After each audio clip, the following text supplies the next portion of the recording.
সুস্বাগতম বন্ধুরা, ভারতী একাডেমিয়ার পক্ষ থেকে আমি ইন্দিরা ম্যাম চলে এসেছি আমার আজকের আলোচনা নিয়ে। আমরা এখন আছি অনুক্রম শ্রেণী এই চ্যাপ্টারে, অর্থাৎ আমরা এখন আছি প্রশ্নমালা 9B সংক্ষিপ্ত উত্তরধর্মী প্রশ্নের আলোচনায়।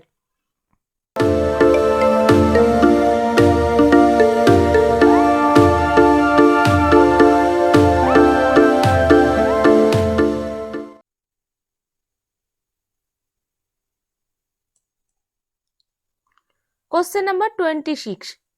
n সংখ্যক পদ বিশিষ্ট কোনো সমান্তর প্রগতির প্রথম তিনটি পদের সমষ্টি x এবং শেষ তিনটি পদের সমষ্টি y হলে দেখাও যে তার n সংখ্যক পদের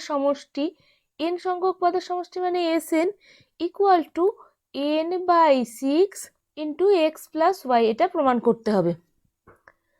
ধরে নিই প্রগতির প্রথম পদ a এবং সাধারণ অন্তর d, তাহলে প্রথম তিনটি পদ হচ্ছে a plus d, a plus 2d। এখানে বলে দিয়েছে প্রথম তিনটি পদের সমষ্টি হচ্ছে x, তাহলে এটা প্রথম পদ, দ্বিতীয় পদ, তৃতীয় পদ, প্রথম তিনটি পদের সমষ্টি হলো x। এখান থেকে আমরা কি পাবো? 3a plus 3d equal to x। 3 common নিলাম, তাহলে a plus d equal to x/3। আর কি বলেছে? শেষ তিনটি পদের সমষ্টি হচ্ছে y। যদি n টি পদ থাকে তাহলে n-তম পদের মান কত হবে? a plus n-1 into d। এটা হচ্ছে একদম শেষ পদ। তার আগের পদটা কত হবে? a plus n-2 into d। এবং তার আগের পদটা হবে a plus n-3 into d। এই তিনটি পদের সমষ্টি হচ্ছে y। এবার এটা যোগ করে দাও। এখানে a অর্থাৎ 3a n-1 n-2 n-3, তাহলে 3n-6 into d equal to y। 3 common নিলাম পুরোটার থেকে, তাহলে a plus n-2 into d equal to y/3। এবার এটা যদি আমরা 1 নম্বর নাম দিই, এটা আমরা 2 নম্বর নাম দিই, তাহলে 1 প্লাস 2 করে দিই। a plus d plus a plus n-2 into d, এ দুটো যোগ করে দিলাম, তাহলে হবে x/3 প্লাস y/3। তাহলে a প্লাস a তার মানে 2a, এটা হচ্ছে nd মাইনাস 2d, আর এখানে আছে প্লাস d ইকুয়াল টু, এটা হবে x plus y/3 equal to 2a plus nd আর মাইনাস 2d প্লাস d, তাহলে এখানে হয়ে গেল মাইনাস d, তাহলে n-1 ইন্টু d, ডিটা আবার কমন নিয়ে নিলাম, equal to x plus y/3। এই সমীকরণটা আমরা 3 নম্বর নাম দিয়ে রাখি। এরপরে আমরা n সংখ্যক পদের সমষ্টি বার করব। n সংখ্যক পদের সমষ্টি Sn equal to n/2 2a plus n-1 into d equal to n/2 2a plus n-1 into d। এটার মান কত আছে একবার দেখে নেব আমরা 3 নম্বর সমীকরণে। 2a plus n-1 into d equal to x plus y/3, এই মানটা বসিয়ে দেব। তার মানে এটা হয়ে গেল x প্লাস y/3। এবার এটা গুণ করে দাও, 1/6 n into x plus y। এটাই প্রমাণ করতে দিয়েছে, কাজেই প্রমাণিত।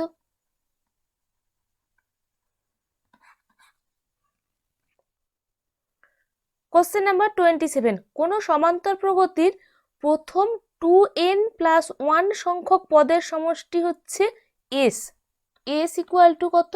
2n প্লাস 1 সংখ্যক পদের সমষ্টি, এবং বিজোড় স্থানীয় পদগুলি হচ্ছে s ডট।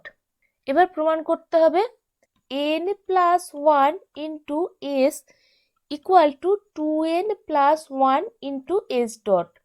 এবার প্রথম 2n সংখ্যক পদের সমষ্টি কত সেটা একটু দেখে নি। n/2, n মানে কত? 2n plus 1/2। 2a plus n-1, n মানে কত? 2n plus 1 minus 1 into d। এইটা হচ্ছে 2n+1 সংখ্যক পদের সমষ্টি।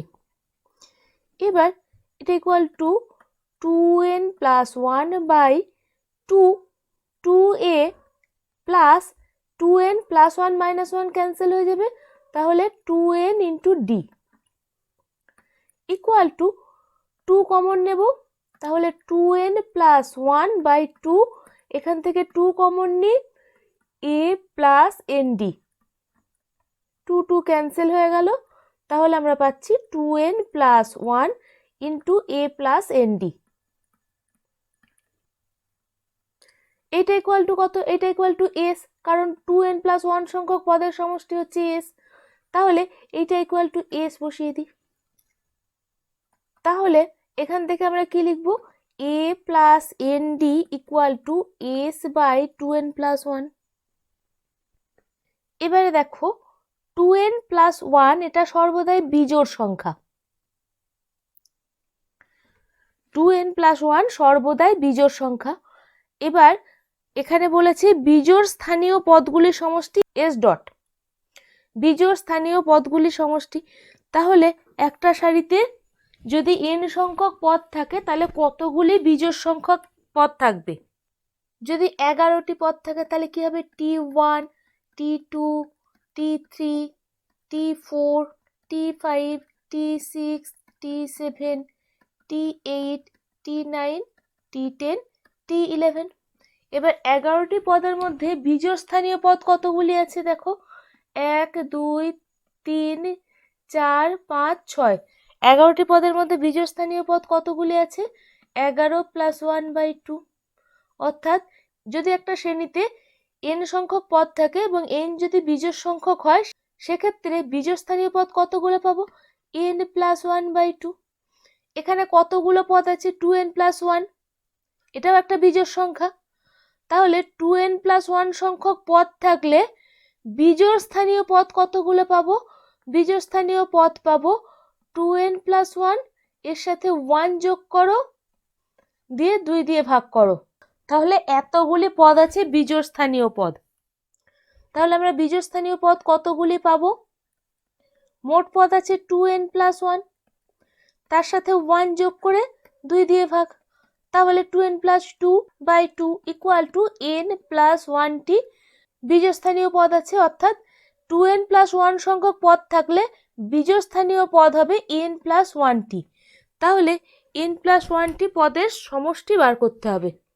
n+1টি পদের সমষ্টি, তাহলে n/2, n মানে কত? n+1/2 into 2a plus n-1, অর্থাৎ n+1 - 1 ইন্টু এখানে সাধারণ অন্তর কত হবে?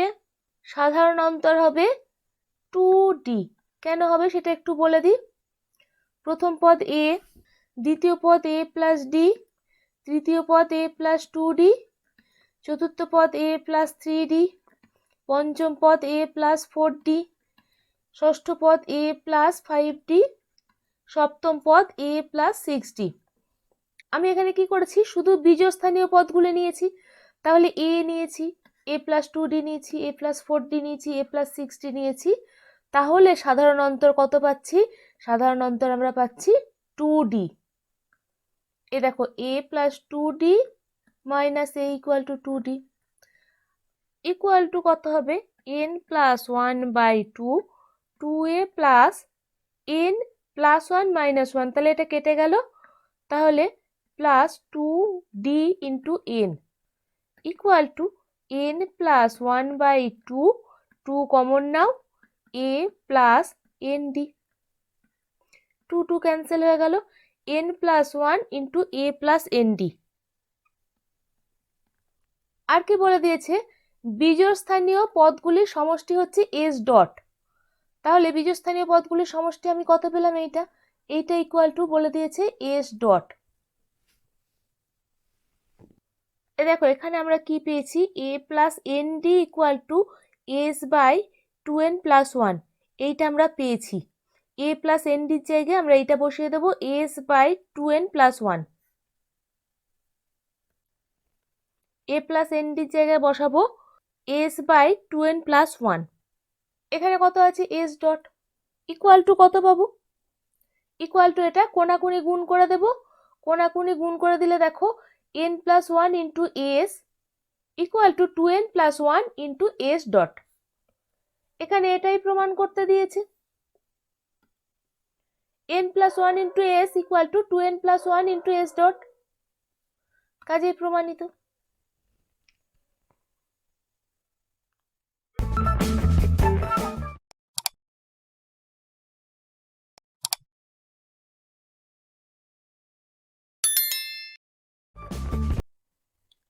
সংক্ষিপ্ত উত্তরধর্মী কোশ্চেন নাম্বার 28, কোনো সমান্তর প্রগতির প্রথম পি সংখ্যক পদের সমষ্টি হচ্ছে পি স্কোয়ার বাই এন এবং প্রথম কিউ সংখ্যক পদের সমষ্টি কিউ স্কোয়ার বাই এন হলে দেখাও যে প্রথম এন সংখ্যক পদের সমষ্টি এন হবে। পি সংখ্যক পদের সমষ্টি এস পি ইকুয়াল টু বলেছে পি স্কোয়ার বাই এন এবং কিউ সংখ্যক পদের সমষ্টি S Q equal to Q square by N. এবার প্রমাণ করতে বলেছে এন সংখ্যক পদের সমষ্টি S N equal to N হবে, এটা প্রমাণ করতে হবে। পি সংখ্যক পদের সমষ্টি এন বাই টু মানে হচ্ছে P by two, two A plus N minus one into D অর্থাৎ P minus one into D equal to P square by N, অথবা two A plus P minus one into D equal to P square by N, আর এইটা এদিকে নিয়ে চলে আসছি two by P square, অথবা two A plus P minus one into D equal to P হবে, P square আর P এখানে একটা পি ক্যান্সেল হয়ে যাবে, তাহলে হবে টু পি বাই এন। এবং প্রথম কিউ সংখ্যক পদের সমষ্টি কত হবে, এটা হবে Q by two, two A plus Q minus one into D equal to Q square by N, অথবা আমরা লিখতে পারবো two A plus Q minus one into D equal to two Q by N. এবার এটা আমরা 1 নম্বর এবং এটা যদি 2 নম্বর নাম দিই তাহলে আমরা 1 নম্বর থেকে 2 নম্বর বিয়োগ করলে পাবো, এই দেখো 1 নম্বর থেকে 2 নম্বর বিয়োগ করলে টু এ ক্যান্সেল হয়ে যাবে, এখানে P minus one into D, এখানে আছে Q minus one into D, 1 নম্বর থেকে 2 নম্বর বিয়োগ করলে পাবো ডি কমন নিলাম P minus one minus Q plus one equal to two P by N minus two Q by N. এই টু এ আর টু এটা লিখলাম না, অথবা D into P minus Q plus one minus one cancel হয়ে যাবে, এটা পড়ে থাকবে টু বাই এন কমন নিলে পি মাইনাস কিউ পড়ে থাকবে, অথবা এখানে বলে দেওয়া আছে P not equal to Q, এটা প্রশ্নে বলে দেওয়া আছে, যেহেতু P not equal to Q তাহলে পি মাইনাস কিউ ক্যান্সেল হয়ে যাবে, ডি ইকুয়াল টু পাবো টু বাই এন। এবার এই ডি এর মানটা আমরা 1 নম্বর সমীকরণে বসাবো, তাহলে এ এর মানটা পেয়ে যাব। ডি এর মান 1 নম্বর সমীকরণে বসিয়ে পাই two A plus P minus one into D equal to কত two by N equal to two P by N, অথবা দেখো এখানেও টু আছে এখানেও টু আছে এখানেও টু আছে, টু কমন নিয়ে ক্যান্সেল হয়ে যাবে, তাহলে A plus P minus one into N equal to P by N, অথবা এ ইকুয়াল টু পাবো P by N minus P minus one into N equal to পাবো P by N minus P by N মাইনাসে মাইনাসে plus one by N, এই দুটো cancel হয়ে যাবে, পড়ে থাকবে one by n, a equal to আমরা পাবো ওয়ান বাই এন। তাহলে ডি ইকুয়াল টু পেয়েছি two by n, a equal to পেলাম ওয়ান বাই এন। এবার এন সংখ্যক পদের সমষ্টি বার করি, এন সংখ্যক পদের সমষ্টি S N equal to N by two, two A plus N minus one into D equal to N by two, two a মানে হচ্ছে one by n plus N minus one into D মানে হচ্ছে two by N equal to N by two, two by N common গেল, 1 plus n minus 1, n by 2, 2 by n, 2 2 cancel হয়ে যাবে, n n cancel হয়ে যাবে, plus 1 minus 1 cancel হয়ে যাবে, পড়ে থাকবে n। এটাই আমাদের প্রমাণ করতে দিয়েছে, দেখাও যে n সংখ্যক পদের সমষ্টি n। তাহলে এখানে আমরা পেয়ে গেলাম n সংখ্যক পদের সমষ্টি n, প্রমাণিত।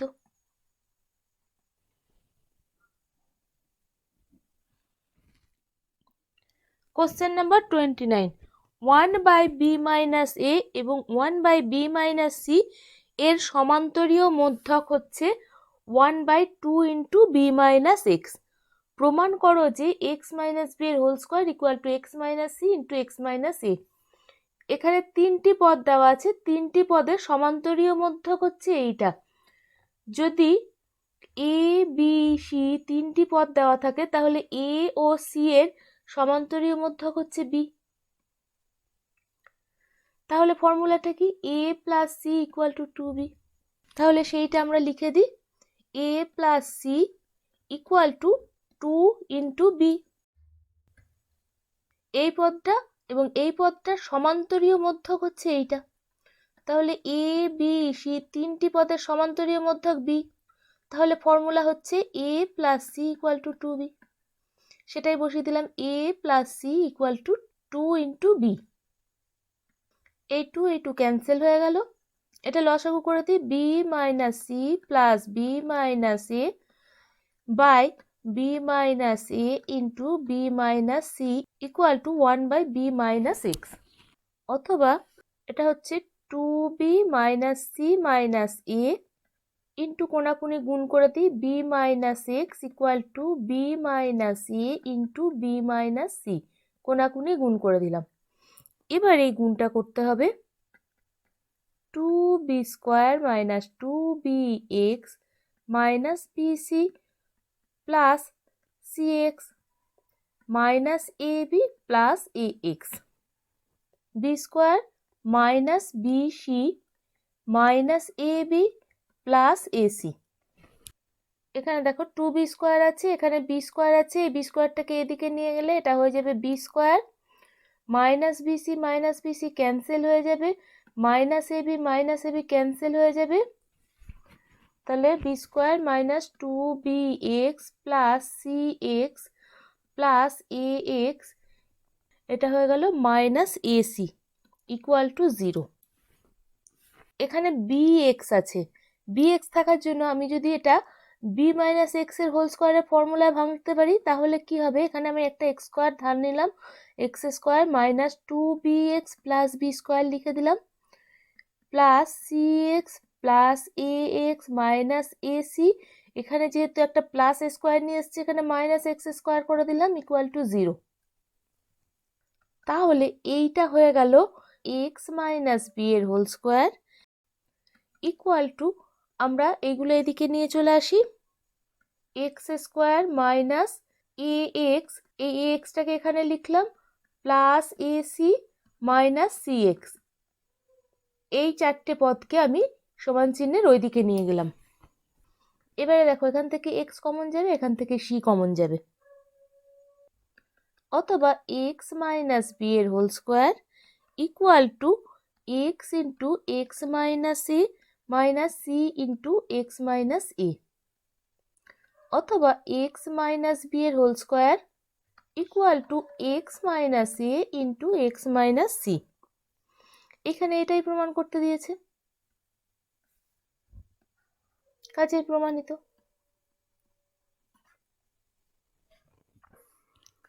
কোশ্চেন নাম্বার 30, এক ব্যক্তি তার বন্ধুকে এই শর্তে 1000 টাকা ধার দিল যে তাকে মোট 78 টাকা সুদ দিতে হবে এবং প্রত্যেক কিস্তির পরিমাণ 2 টাকা করে বাড়িয়ে মাসিক কিস্তিতে সম্পূর্ণ টাকা পরিশোধ করতে হবে।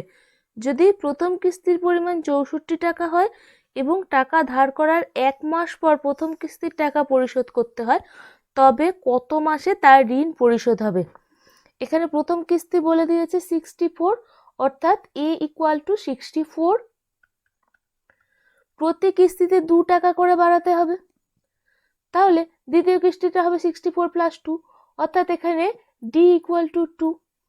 আর কি বলে দিয়েছে, আর বলে দিয়েছে মোট কত টাকা দিতে হবে, 1000, প্লাস 78 টাকা সুদ দিতে হবে, তাহলে মোট টাকা দিতে হবে 1078।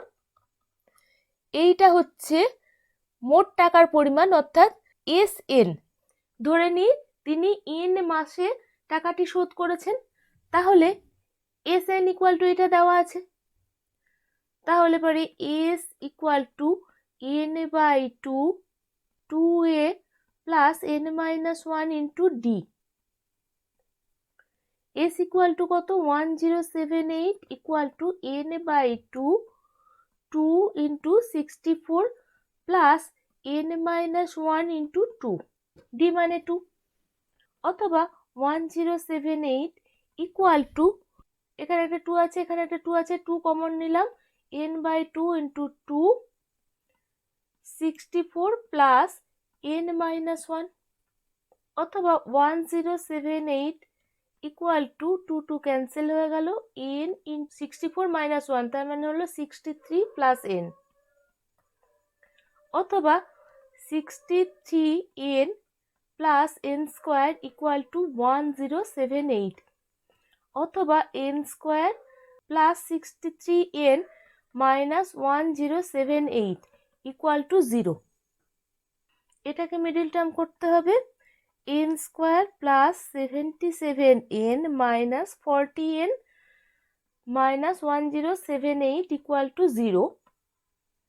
অথবা N plus 77 into N minus 14 equal to 0। এখান থেকে আমরা পাবো N ইকুয়াল টু মাইনাস 77, আর এখান থেকে পাবো N ইকুয়াল টু 14। কিন্তু N এর মান যেহেতু নেগেটিভ হবে না, কাজে এই মানটা গ্রাহ্য হবে না, আমরা এখানে N ইকুয়াল টু পাবো 14, অর্থাৎ সেই ব্যক্তি 14 মাসে টাকাটি পরিশোধ করতে পারবেন।